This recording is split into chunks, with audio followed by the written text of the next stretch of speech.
So, what's been your biggest surprise getting into the spirits industry?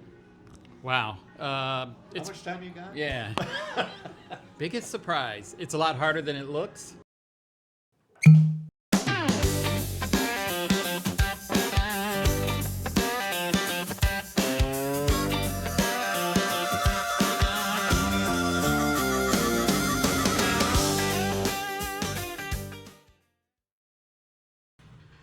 Hi, my name is Cal Evans, and this is Hearts and Tales.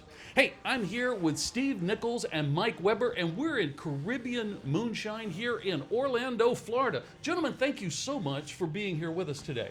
Thank you. I really appreciate you taking the time. Y'all have, when I started doing the research on this, first thing that struck me, it's in a mall. I have never done a distillery tour in a mall distillery, so I think that's really awesome. Y'all actually distill right here on property, so. Our distillation process is a journey through the state of Florida. Oh. But our craft distillery license resides here. We bottle and package absolutely everything we make here. Very cool. And you make all your own stuff. So. Make all our own stuff. We have all of our own registered recipes. Okay, now, y'all are the farthest from moonshiners than I think I've ever come. So, Sure, it says. it really is, you know. No, I talk to a lot of distillery owners and don't do these distillery tours, and they'll go, well, we've been doing this, or Grandpappy grew up doing this, or I knew popcorn, or something like that. Y'all are just good, solid businessmen. How did you get into moonshine? Well, I'll take a swing at this first. So, I've known Mike now for almost 16, 17 years, if not more than that. Longer than that. Yeah. And so Mike had an epiphany while he was up in Pigeon Forge in Gatlinburg, and he come back during the COVID time period. And he says, Steve, I need to talk to you about an idea. And I said, sure. I mean, we've always talked about doing things together and so forth. And I said, what do you got? He says, you know what? You and I need to go in the moonshine business. And I'm like, moonshine. Okay. I said, first off, I know nothing about moonshine. So if it was beer, I'd probably jump a little quicker. But so we just got thinking, put our heads together, and how do we learn more about the moonshine business and what can we do? A couple things that sparked that thought.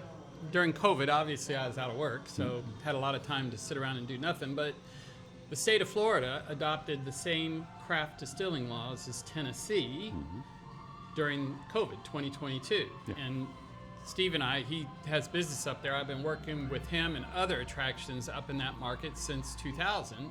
And they changed their craft distilling laws in 2002 when the first in that market was Old Smoky to come out. Yeah. And then seeing that Florida was going in the same direction as Tennessee, I thought, well, that might be an opportunity for us to get on the front end of a trend that might be growing in this state, similar to Tennessee. Very cool. Yeah, I knew they had both states had changed their laws, and I was up in Gatlinburg, Pigeon Forge area, and it's like distilleries are more popular than Starbucks up there. Yeah, There's one on every corner. There was not one. Wow. There were zero. And now I think there's 16. Yeah, they're all over the place, and I did a couple of the tours up there too. So Yeah. that if you don't do distillery tours, you really need to go find one. They're a blast. So, what's been your biggest surprise getting into the spirits industry? Wow. How much time you got? Yeah. Biggest surprise. It's a lot harder than it looks. Really? So, yeah. I don't know if as you watch the market, younger kids these days are more into other things like CBD drinks and other stuff, and they're not as prone to be drinking alcohol as perhaps you and I were when we were growing up in our college years and early years. So the market as a whole is in a bit of a decline. Yeah. But we're just here to be a local niche brand that serves our local community here in Florida. So, but when we made the product, there was so much to learn about crafting your own moonshine, and we probably spent a year between the time we went to visit Danielle and the time we worked with some other distilleries here in the state of Florida that were kind enough to give us some tips and tricks. producing the product. And when we finally produced our very first bottle off the line, it was like, oh, we finally did it. And there was this whole sense of elation. And then you quickly come to find out that as much as you love your product, the work has just started because now you got to sell it, right? Marketing, yes.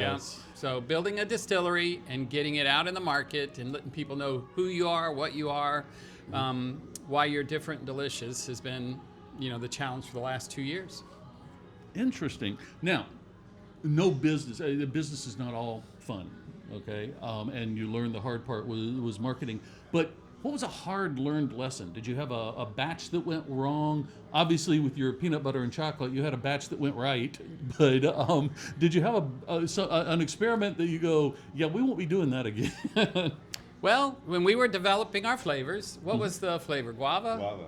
Yeah. So, you're working on your product and your flavoring and stuff. And, we're tied to the original shine. And so we said, well, surely guava would be a great flavor. And oh my God, it was so bad. I gotta tell you, we all were like trying to say, oh yeah, that's really nasty. Like everybody sitting around trying not to be ugly. But yeah, that was a pretty big mistake. So you won't see that on our shelves. But every distillery has one, Yeah. Every time I talk to a master distiller or an owner, everybody's got a batch that just didn't quite work out the way they thought it would. So, Steve, I prepped you for this question earlier, and you were having a trouble picking one. What would you say your flagship product is? Oh. What's your favorite child? That's it, right? Like, how do you choose? Well, now that Mike had brought up the wonderful guava, this is one of our very popular flagships, our PB&C Cannonball. This is our peanut butter and chocolate. And what's really unique about this product is people will try this and they go, oh man, love peanut butter. Some people say, I hate peanut butter, but I'll try it. And some people will say, I taste more chocolate. I taste more peanut butter. But this is a wonderful go-to, whether it be in your coffee, whether it be poured a little bit over ice cream, whether you, at the end of the day, get a nice cup of ice, pour a little cream in there, and pour PB&C on top of it. This is one of our flagship flavors, but there's so many. And just, behind us, our coconut. And this won a double gold medal internationally. Our coconut has won gold medal. Our passion fruit right behind us actually just won best of class in 56 countries this past year. Get out. And Yes. that's probably one of our more unique flavors, right? You don't see a lot of passion fruit alcohol out in the marketplace. So if you like passion fruit, that one goes really well. Yes, this is awesome. And people say, I just got to try it for the color. It's so unique. Beautiful Thank color. you. Matter of fact, when I showed up and Crystal let me in, I saw this room and all the beautiful colors with all the bottles, and I was like, we got to shoot in here, man. This is too good. Okay, you've talked about your flagship, and I can't wait to taste that. Yes, I have waited until after we podcast before I start He's tasting. completely sober at the moment. At the moment. You talked about that. I noticed you've done one of my favorite things. I'm a aged rum aficionado. Okay. I love a good aged rum, and you now have a 5-year aged rum. Talk to me about that process. How is it aged? What's it aged in? So all of our products are 100% Florida, right? So I told you there was a journey. We buy our sugarcane from Okeechobee and Sebring farmers. Oh, nice. We squeeze the juice in Bartow, and we have a gentleman with a column still there named Ryan who will distill it to 188 proof, right? Can't bring that into the mall for the same reason you mentioned earlier. So we have a gentleman, Jacob, who has access to the Zephyr Hill Springs in Newport Richey, and we'll take the high proof alcohol to Newport Richey and blend it with Zephyr Hill spring water. The only thing it does is go through a UV sterilizer. So when you look at what we made in Tennessee versus what you see on the shelf, the reason this is crystal clear is because there's not all the solids and added chlorines and other stuff in the water that we use to blend our moonshine with. So it comes out crystal clear. And then once we blend the recipe, we'll put it in a tote, and its final destination is our distillery behind us here, and everything gets bottled and labeled and distributed from here. That is so cool. Thank you for that journey, because that's real. that was one of the missing pieces. I love that it's all Florida. And it's off 100%, of yeah. Florida base. I've been through the sugar fields out there at Okeechobee and Sebring and all that. That's just absolutely a wonderful trip. Y'all did a partnership with Busch Gardens.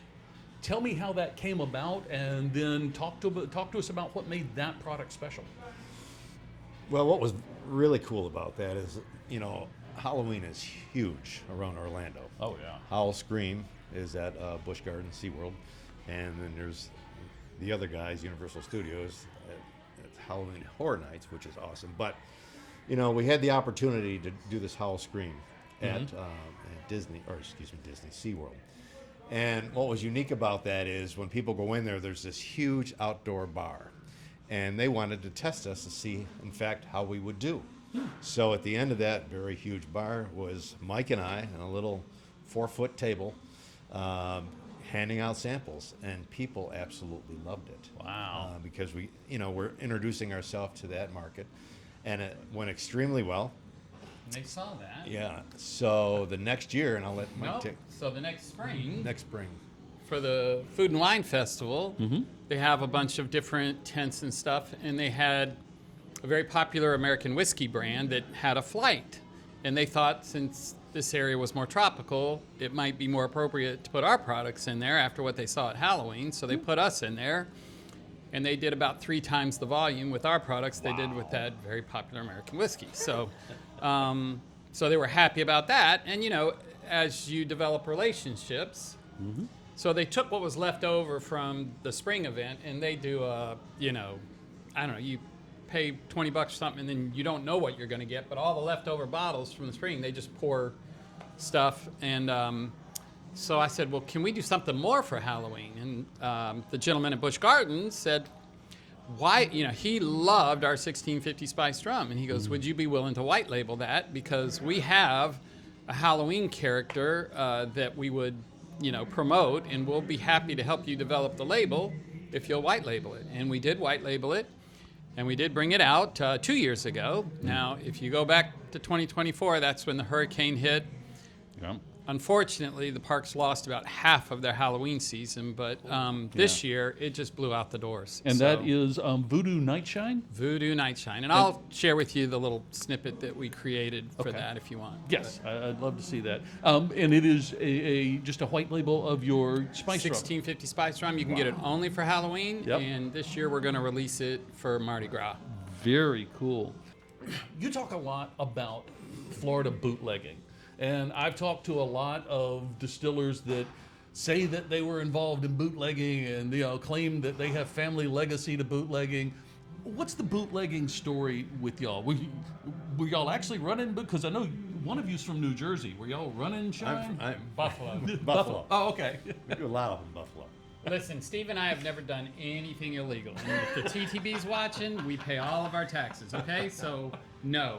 However, I can't say that we haven't had visits from people that do have hooch from time. They'll bring it in little pouches and want to sit and talk to you about perhaps making it more commercially, but I'm not going to say anything about what they're doing today. So, I will say there is a very thriving bootlegging and moonshining community here in the state of Florida even today. Very So interesting. If you want and you try it, you can connect to it. But y'all really latch on to the history.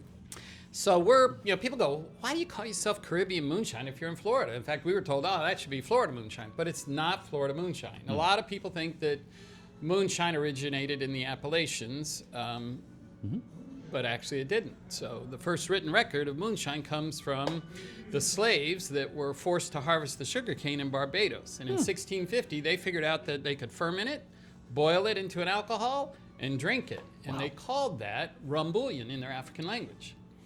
When the Brits figured out what they were doing, they created a proper distillery. They started producing the product, and they shortened the name rum bullion to rum. There you go. So our product is a tribute to the original shiners and in the same ingredient platform, but just made with pure Florida product, right? So people ask, oh, don't you have an apple pie or whatever? No, we stay true to what you might have tasted from those original shiners. I love that. That is so cool. In your tradition of let's do something different, I've seen people open other stores. I've seen people franchise. Y'all now have a licensing opportunity for somebody that wants to get into it. Tell us about that. So what's really unique that Mike and I have learned about this business is distribution. So, and there's, several big, huge distributors, down the road maybe we'll be a part of, and we hope so. But in the meantime, a lot of people at these events that we go to are very intrigued with our brand. And there's a lot of people saying that come in here, man, I'd love to open one of these distilleries. This would be great over here, or this would be great in South Dakota, or this wherever. So we decided to look into this situation a little further, and we went through all the paperwork, all the legalese and stuff like that, and now we're set up. If you go to the website and click on our More tab at the top, it'll drop you down to licensee. Wow. And we're creating a licensee opportunity for those who maybe one day want to have a small little distillery of Caribbean Moonshine. That is very cool. And it gives them the rights. It took us years and tens of thousands of dollars to figure out how to get a craft distiller's license, and then to build your recipes, your brands, and your labels, right? And as still as the craft distiller market is, the craft brewery market has taken an even deeper dive, right? And so there are craft breweries out there that are working with us to maybe add our product to theirs. There's people that have space in tourist areas that are considering it, and we're just trying to make it very easy for them to get a license to distill and sell our products, without having to go through all the costs and expense and time that it took us to develop. So if I were up in Ocala or Tallahassee or something like that, I could We would help set up you. a license, set up my own shop like this, and it would be a Caribbean Moonshine. Absolutely. Awesome. It seems to me that that's a natural for Tallahassee because you got politicians and you know how they drink. So Absolutely. Okay, final question. You've got a Grammy story that I just find fascinating, and I don't even know how to set it up. So I'm going to say, tell me the Grammy story. Sean will love this. So this is for you, Sean. So one day, and this was told to us through our bartender. So this lady that's come in here, she was staying next door at the Hilton Tuscany Resort. Okay. She walked in and she says, I was told that you guys have an amazing rum here, and I kind of need to give it a test because I'm from Barbados. We're the first written record of rum. I said, we know the story. So she says, I would really like to try this. And he says, absolutely. So she tried it and she looked at the bartender. She said, this is amazing. This is so smooth and it reminds me of home. I got to call my husband over here. And her husband is a rap artist from Brooklyn. Get out. Etc. Etc. Etc. is his name. And he always records out in L.A. So he just got done with the kids at Disney. And he's trying to relax. And, honey, you need to come over here and try this. Oh, yeah. Listen, I've just been at Disney all day. The last thing Yep. I mean, there's a whole side story I can't even get into. But he got up and come over here. And as he came over here, he was really impressed with the brand, the theming, and so forth. And he said, "This is really. Well, let me try it." And she says, "You're gonna love it." So tried it, and he says, "Wow." And from there, he was telling the bartender a little bit about what he was going to get ready to do, was cut a new album that was going to come out at the beginning of the year. And he's thinking of all these other brands. He's going to have this big Grammy launch, and he's going to have all these different opportunities to have somebody. He says, you know what? I like this. Not only is my wife from where she's from in Barbados, this might be a great opportunity. So Mike and I had a conversation with him. He says, what are you guys doing in February? And here it is December. I'm like, well, Wow. probably the same stuff, different day.